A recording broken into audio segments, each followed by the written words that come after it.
চামড়ার দাম কমলেও বাড়ে চামড়াজাত পণ্যের মূল্য, এমন বাস্তবতায় খাত সংশ্লিষ্ট থেকে সাধারণ মানুষের অভিযোগ ট্যানারি মালিক ও প্রক্রিয়াকরণ ব্যবসায়ীদের দিকে। যদিও তারা বলছেন ভিন্ন কথা, তবে নানামুখী অভিযোগের বিপরীতে চামড়া শিল্প উন্নয়নের আশ্বাস দিয়েছেন শিল্পমন্ত্রী আরিফ রহমান।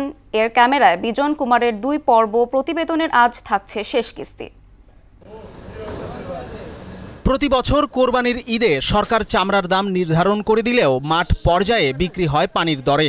অথচ চামড়াজাত পণ্যের দাম না কমে উল্টো বেড়ে যায়। জুতা ও ব্যাগসহ চামড়ার পণ্যের দাম নিয়ে অভিযোগের অন্ত নেই। এর কারণ হিসেবে ব্যবসায়ী সংশ্লিষ্টরা দুষছেন ট্যানারি মালিক ও পাইকারদের সিন্ডিকেটকে। ভালো জুতা নিতে গেলে তো প্রায় 3000 টাকাও চলে যায় অনেক সময়।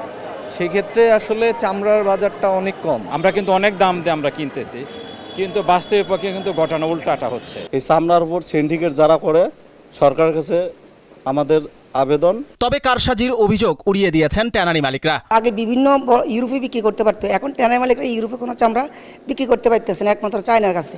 চায়না আমাদেরকে চামড়া রেট দিতেছে কত 40 সেন্ট, 35 সেন্ট, 48 সেন্ট, 50 সেন্ট। আসলে এটা কোনো সিন্ডিকেট নেই, চামড়া ব্যবসায় কোনো সিন্ডিকেট হয় না। তথ্য বলছে বর্তমানে বৃহৎ পরিসরে চীন আর স্বল্প পরিসরে জাপান ছাড়া অন্য কোনো দেশে রপ্তানি হচ্ছে না পশুর চামড়া, কিন্তু এর বিশাল বাজার রয়েছে ভিয়েতনাম ও কম্বোডিয়া সহ বেশ কয়েকটি দেশে। ট্যানারি মালিকরা জানান, চামড়া শিল্পের আন্তর্জাতিক স্বীকৃতির সনদ বা LWG সার্টিফিকেট না থাকা রপ্তানি বাণিজ্যের মূল অন্তরায়। 2024 সালে ইউরোপে চামড়া বিক্রি করছে আর পারি নাই, কারণ ওরা বলে তোমরা আমাদেরকে LWG সার্টিফিকেট দাও, কিন্তু আমরা তো LWG সার্টিফিকেট দেওয়ার মতো আমাদের সেই পরিবেশ এখনো হয় নাই। মাননীয় মন্ত্রী মহোদয় বলেছেন যে আমাদের যে কোথায় কোথায় সমস্যাগুলো সেইগুলো চিহ্নিত করেই আপনার ব্যবস্থা নেবে। একই সুরে কথা বলছেন চামড়া প্রক্রিয়াজাতকরণের সঙ্গে যুক্ত ব্যবসায়ীরাও। পাশাপাশি দেশের বাজারে চামড়াজাত পণ্যের মূল্য বৃদ্ধির পেছনে প্রক্রিয়াকরণ কেমিক্যালের মূল্য বৃদ্ধিকে দায়ী করছেন তারা। কেমিক্যালের বাজার সাথে পাইতেছি না, আমাদের বাংলাদেশে কোনো কেমিক্যাল প্রোডাক্ট নাই নিজস্ব, এখানে আমাদের অনেক বড় একটা দুর্বলতা আছে। নানামুখী অভিযোগের বিপরীতে চামড়া শিল্পের উন্নয়নের আশ্বাস দিয়েছেন শিল্পমন্ত্রী খন্দকার আব্দুল মুক্তাদির।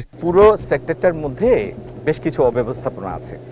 তো এই সেক্টরটার মধ্যে যখন মানে একটা লেয়ার থেকে আরেক লেয়ার, একটা ফেজ থেকে আরেক ফেজে যায়, তো আলটিমেটলি এক্সপোর্ট হওয়ার আগ পর্যন্ত বা পণ্যে রূপান্তরিত হওয়ার আগ পর্যন্ত এই প্রতিটা ধাপ যখন আরও জবাবদিহিমূলক হবে, আরও বেশি প্রতিযোগিতামূলক হবে, তখন এই জাতীয় ব্যবসায়িক অ্যানোমালিজও থাকবে না, ঠিক হয়ে যাবে। সঠিক পরিকল্পনা ও আধুনিক ব্যবস্থাপনার মাধ্যমে এ খাত থেকে বছরে $12 বিলিয়ন আয় করার আশ্বাসও দেন তিনি। এটি এখনো প্রায় 12 বিলিয়নের একটা সম্ভাবনাময় খাত। বিজন কুমার, সাভার।